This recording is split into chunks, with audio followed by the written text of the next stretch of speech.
প্রিয় শিক্ষার্থীবৃন্দ, আজকে তোমাদের সাথে যে বিষয়টা আলোচনা করব সেই বিষয়টা হলো তোমাদের বইয়ের পেজ নাম্বার 193। আলোচ্য বিষয় হচ্ছে সেট স্কয়ার বা ত্রিকোণী। তোমরা সবাই জানো যে তোমাদের জ্যামিতি বক্সের মধ্যে এরকম দুটো যন্ত্র থাকে। এটা দেখো ত্রিভুজের মতো দেখতে, এই যে দুটো ত্রিভুজের মতো দেখতে, তাই এর নাম ত্রিভুজের মতো দেখতে, মানে তিনটে কোণ আছে, তাই এর নাম ত্রিকোণী। এবারে এই ত্রিকোণীর গায়ে দেখো স্কেল আছে, ত্রিকোণীর গায়ে স্কেল আছে। আচ্ছা, এক্ষেত্রে আমি কাজের সুবিধার জন্য তোমাদের চারখানা ত্রিকোণী নিয়েছি দুটো জ্যামিতি বক্স থেকে। এখানটায় দুই ধরনের ত্রিকোণী থাকে, একটা বড় ত্রিকোণী থাকে আর একটা একটু ছোট ত্রিকোণী থাকে। এই বড় ত্রিকোণী আর ছোট ত্রিকোণীর ভিতরে মূল যে পার্থক্যটা সেটা হচ্ছে এই ত্রিকোণীর একটা বাহু ছোট আর একটা বাহু বড়, আর এই ত্রিকোণীর এই দুটো বাহু সমান। আর তোমরা চাঁদা দিয়ে মাপবে, দেখবে দুটো ত্রিকোণেরই এই যে কোণটা, এই কোণটা হচ্ছে 90 ডিগ্রি। সেটা এই ত্রিকোণী এবং এই ত্রিকোণী, দুটি ত্রিকোণেরই এই দুটো কোণ হচ্ছে 90 ডিগ্রি। এবারে যেটা কথা সেটা হচ্ছে, যদি তুমি এই ত্রিকোণীটা ধরো, তো এই ত্রিকোণীর বা সেট স্কয়ারের এই যে কোণটা, এই কোণটা হচ্ছে তোমার 30 ডিগ্রি। চাঁদা দিয়ে তোমরা মেপে দেখবে। আর এই কোণটা হচ্ছে 60 ডিগ্রি, আর এ তো 90 ডিগ্রি। তার মানে এই ত্রিকোণীর এই কোণ অনুসারে একটা নাম আছে, সেটা হচ্ছে যেহেতু এর একটা কোণ 30 ডিগ্রি, এটা 60 ডিগ্রি, এটা 90 ডিগ্রি, তার জন্য এই ত্রিকোণীর নাম হচ্ছে 30, 60, 90 ত্রিকোণী। এবারে সাধারণত এখানে যেটা করা হয়, এরকম ডিগ্রি দিয়ে লেখাই হয়। তাই এই ত্রিকোণীটির নাম হচ্ছে কি 30, 60 এবং 90 ত্রিকোণী। আর এই ত্রিকোণীর যেহেতু দুটো বাহু সমান আর এই কোণটা 90 ডিগ্রি, সুতরাং বাকি দুটো কোণ হচ্ছে 45 ডিগ্রি করে। অর্থাৎ এই ত্রিকোণীর এই কোণটা 45, আর এটা হচ্ছে 90 ডিগ্রি। তার জন্য এই ত্রিকোণীটাকে বলা হয় 45,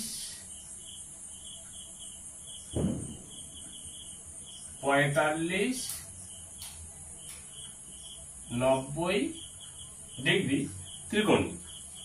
এবারে এই ত্রিকোণীর যেটা এবং এই ত্রিকোণীর যেটা মূল বৈশিষ্ট্য, বা যে কোনো ত্রিকোণীর যেটা বৈশিষ্ট্য, সে তোমাদের এই ত্রিকোণীতে সাধারণত যে স্কেলটা থাকে, সেই স্কেলটা তোমাদের যে স্কেল আছে সেই স্কেলে যেমন সেন্টিমিটার আর ইঞ্চির দাগ থাকে, এক্ষেত্রেও ত্রিকোণীটিতে সেই রকমই দাগ কাটা উচিত। কিন্তু বর্তমানে দেখা যাচ্ছে এই ত্রিকোণীগুলিতে বা এই সেট স্কয়ারগুলিতে সবগুলোই সেন্টিমিটারের 1 মানে মিলিমিটারে দাগ কাটা থাকে বা সেন্টিমিটারে দাগ কাটা থাকে। যাই হোক, এটা তোমরা দেখে নেবে।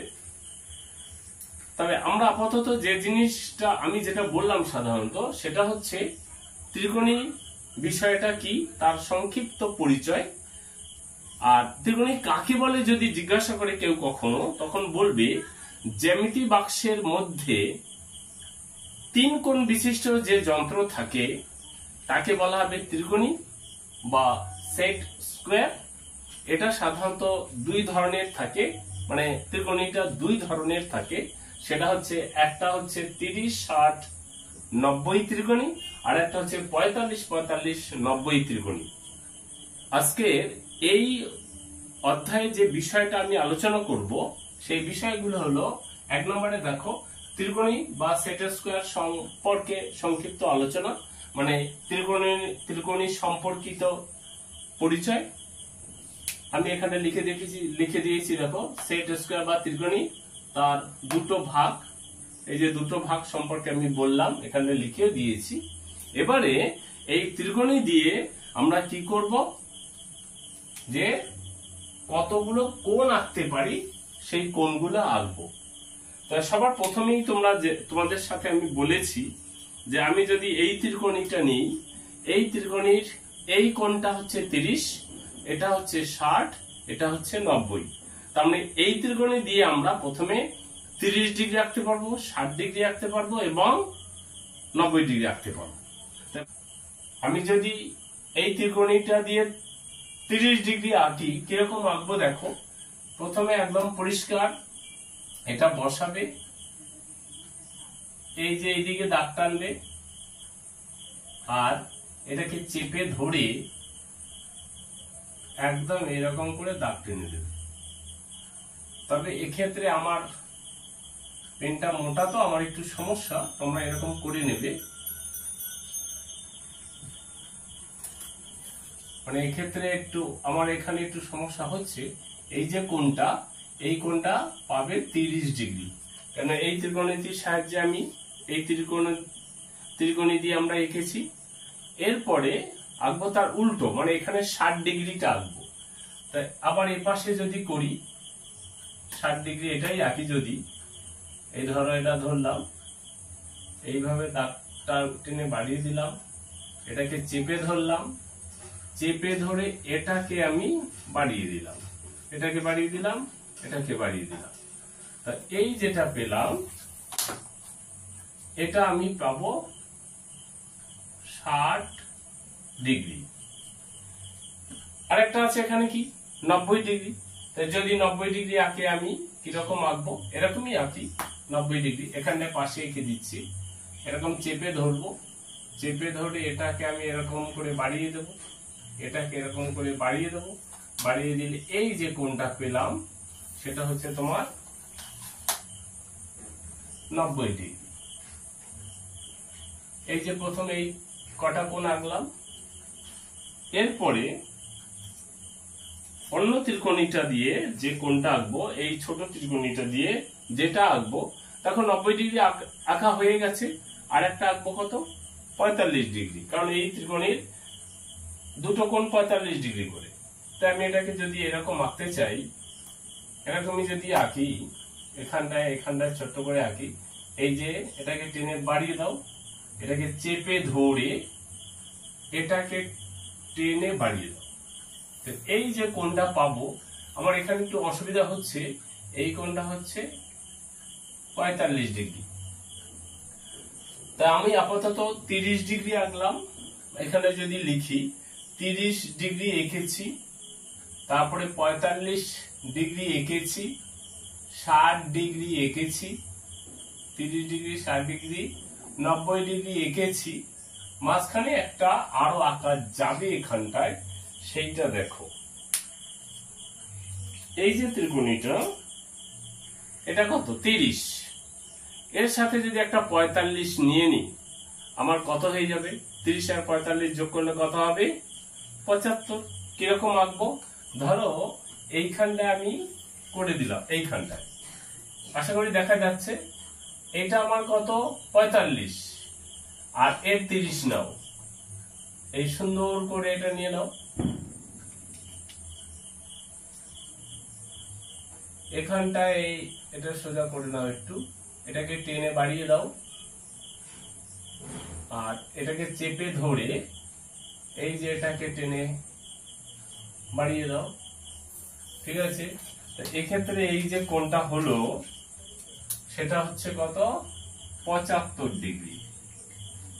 কেন 75, আবার বলছো, এটা 30 আর এটা 45, 30 আর 45 যোগ করলে তোমার 75 হবে। এই যে সেই 75টা আমি আঁকলাম। ঠিক আছে, এবারে এটা আমার 90, এবারে 90 এর সাথে 30 যোগ কর, এই 30টাও নিয়ে নাও। ঠিক আছে, 90 এর সাথে 30 নিয়ে নাও,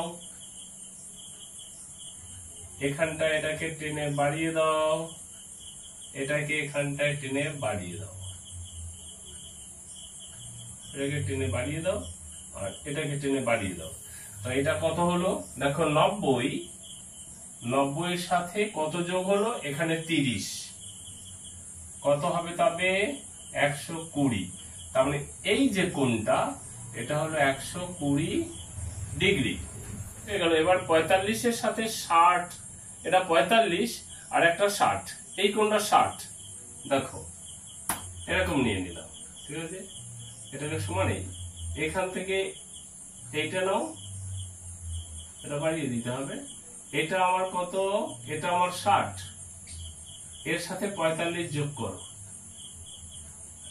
এটাকে টেনে বাড়িয়ে দিতে হবে আর কি। হ্যাঁ, এটা একটু সমস্যা। তাই এখানে কত, একটা হলো 60 আর একটা হচ্ছে 45, তাই 60 এর সাথে 45 যোগ করো, ডিগ্রি সবগুলো, এটা 5, 105 ডিগ্রি। এটা একটা নতুন হলো, ঠিক আছে। এই যে কোণটা, এই কোণটা হলো 105 ডিগ্রি। এরপরে দেখো এই কোণটা আমি 90 ডিগ্রি নিলাম চাঁদার, এটা আমার 90 ডিগ্রি, 90 এর সাথে এই 45 যোগ করো। শুনে যাচ্ছে, একটু চেপে ধরে করতে হবে, আমার এখানে একটু সমস্যা হচ্ছে। টেনে বাড়িয়ে দাও, টেনে বাড়িয়ে দাও। তো এটা কত হচ্ছে দেখো, এই কোণটা ছিল 90, এর সাথে নিয়েছে 45, তো 90 এর সাথে 45 যদি যোগ করো হবে 5, 113, তার মানে 135 ডিগ্রি। এটা হলো 135 ডিগ্রি। এরকম এই ত্রিকোণীর সাহায্যে বা সেক্টর স্কয়ারের সাহায্যে বিভিন্ন ধরনের কোণ আঁকা যাচ্ছে। তোমরা ঘুরিয়ে ফিরিয়ে আরো বিভিন্ন ধরনের কোণ আঁকতে পারবে। এরপরে যেটা আছে এখানটায়, আচ্ছা তার আগে যদি তোমাদের কেউ জিজ্ঞাসা করে ত্রিকোণী বা কোণ কাকে বলে, তখন মনে রাখবে সহজ কথায় আমার কোণ সম্পর্কিত একটা ভিডিও আছে, তোমরা সেখানে একটু দেখে নিতে পারো। আমি তোমরা যেহেতু ছোট ক্লাসে তার জন্য সংক্ষিপ্ত আকারে বলছি, তোমরা তোমাদের মতো বলবে, কারণ এটার সম্পর্কে আরো অনেক কথা আছে। সেটা বলবে এরকম যে দুটি রশ্মি পরস্পর মিলিত হয়ে যে চিত্র তৈরি করে, দুটো রশ্মি, এই একটা রশ্মি, রশ্মি মানে জানো, আর একটা রশ্মি এই যে ধরো, এই দুটো রশ্মি পরস্পর মিলিত হয়ে যে চিত্র তৈরি করে সেটাই হচ্ছে কোণ। এটা হচ্ছে কোণ, মাঝখানের এই যে চিত্রটা সেটা হচ্ছে আমার কোণ। যদি কেউ জানতে চায় ত্রিভুজ কাকে বলে, তখন বলবে ত্রিভুজ, এখানটায় বলে দিই, তিনটি সরল রেখাংশ দ্বারা সীমাবদ্ধ সমতলিক চিত্রকে বলা হবে ত্রিভুজ। ঘুরিয়ে তুমি বলতে পারো তিনটি সরলরেখাংশ পরস্পর মিলিত হয়ে যে চিত্র তৈরি করে তাকে বলা হবে ত্রিভুজ। কিরকম, এই একটা সরলরেখাংশ, এই একটা সরলরেখাংশ, এই একটা সরলরেখাংশ, তিনটি সরলরেখাংশ মিলিত হয়ে যে চিত্র তৈরি হলো সেটাই হচ্ছে ত্রিভুজ। এবারে ত্রিভুজেরও আমার সংজ্ঞা আছে, আমি পুরো বিভিন্ন ধরনের বলেছি। বর্তমানে বইতে যে সংজ্ঞাগুলো আছে সেখানটায় যে ভুলটা আছে, এক্ষেত্রে যে ভুলটা আছে সেই সম্পর্কে আমি আলোচনা করেছি। ত্রিভুজের তিনটি কোণ যোগ করলে 180 ডিগ্রি হয়, আমি দেখিয়েছি মডেলে। সেটাও যে একটু ভুল আছে, মানে ভুল নেই, ওটা কোন শর্তে ঠিক সেটা আমি বলেছি, কখনো বেশি হয় কখনো কম হয়, সেই সব ভিডিওগুলো আমার আছে, তোমরা দেখে নিতে পারো। যাই হোক, এরপরে আমরা এখন যেটা আলোচনা করব সেটা হচ্ছে এই যে আমার এটা হয়ে গেল, মানে সেট স্কয়ার দিয়ে আমার বিভিন্ন ধরনের কোণ আঁকা হয়ে গেল। এবারে আমরা আঁকবো এই সেট স্কয়ার দিয়ে সমান্তরাল সরল রেখাংশ আর হচ্ছে লম্ব। কিভাবে করছি সেটা দেখো। এবারে আমরা যেটা করব সেটা হচ্ছে ত্রিকোণীর সাহায্যে সমান্তরাল সরল রেখাংশ অঙ্কন। কিরকম সেইটা দেখো। প্রথমে ধরো এটা একটা বা এটা একটা, যে কোনো একটা ত্রিকোণী এখানটায় নাও, পরিষ্কার করে এখানটায় দাঁড় করিয়ে দাও, দাঁড় করালে এবারে আরেকটা ত্রিকোণী এটার সাথে সুন্দর করে লাগাও, এরকম সমান করে লাগাবে, ঠিক আছে। যে কোনো ভাবে ঘুরিয়ে ফিরিয়ে লাগাও, অসুবিধা নেই, কারণ আমার সমান্তরাল টানতে হবে। এবারে এইটা করার জন্য তুমি এইটা নেওয়ার পরে এইখানটায় এরকম টেনে দাও, এটা একটা সরল রেখাংশ পেলাম। এবারে এর সমান্তরাল করে আরেকটা টানতে গেলে যখন এটাকে কিন্তু সরাবে না, এই পাশেরটাকে সরাবে না, না সরিয়ে এইটাকে নিচে নামিয়ে দাও, নিচে নামিয়ে দিয়ে আবার এরকম চেপে ধরে এরকম আরেকটা টান। এবারে এটা যেমন সমান্তরাল, এটা পরস্পর সমান্তরাল সরল রেখাংশ পেয়ে গেল। তোমাকে এটা দুটো কেন, এরকম তুমি পরপর উপরে নিচে করে যত খুশি সরল রেখাংশ টানতে পারো সমান্তরাল ভাবে। 3 নম্বরটা যেটা আমার ছিল তোমাদের পাঠ্য বইতে যেটা লেখা আছে, একটি সরলরেখাংশের সমান্তরাল করে আর একটা সমান্তরাল সরল রেখাংশ অঙ্কন করা। কিভাবে করতে হয় সেটা দেখালাম। তোমরা যদি নাম দিতে চাও নাম দিতে পারো, এরকম এরকম দুটো নাম দাও। আচ্ছা, এখানে আরেকটা বলে রাখি, যদি সমান্তরাল সরল রেখাংশ না বলে সরল রেখা বলে, তখন তোমরা একটু সুন্দর করে বুদ্ধিটাকে কাজে লাগিয়ে এই দুটো মাথায় দুটো অ্যারো চিহ্ন দেবে। দেওয়ার পরে এইখানটায় এবং এইখানটায় ভিতরে একটা এরকম নাম দিয়ে দেবে, এবি নাম দিয়ে দিলাম। আর এইটাকে একইভাবে এটাকে এরকম দিয়ে এর নিচে এটা একটা নাম দিয়ে দেবে এক্স ওয়াই। যদি আমাকে সরল রেখা বলে, কারণ সরলরেখা বলতেই পারে, পরীক্ষায় প্রশ্ন ঘুরিয়ে দিতে পারে, তখন তুমি বলবে এরকম এবি সমান্তরাল, এটা হচ্ছে সমান, আর এটাকে ঘুরিয়ে দিলে যেটা হয় সেটাকে বলা হয় সমান্তরাল, এবি সমান্তরাল এক্স ওয়াই। মানে এটা একটা সরল রেখা, সেই সরলরেখার সমান্তরাল করে আরেকটা সরলরেখা আমি টানলাম। যেহেতু সরল রেখা, এর মাথায়ও সরল রেখার চিহ্ন তোমরা কিন্তু দিয়ে দেবে।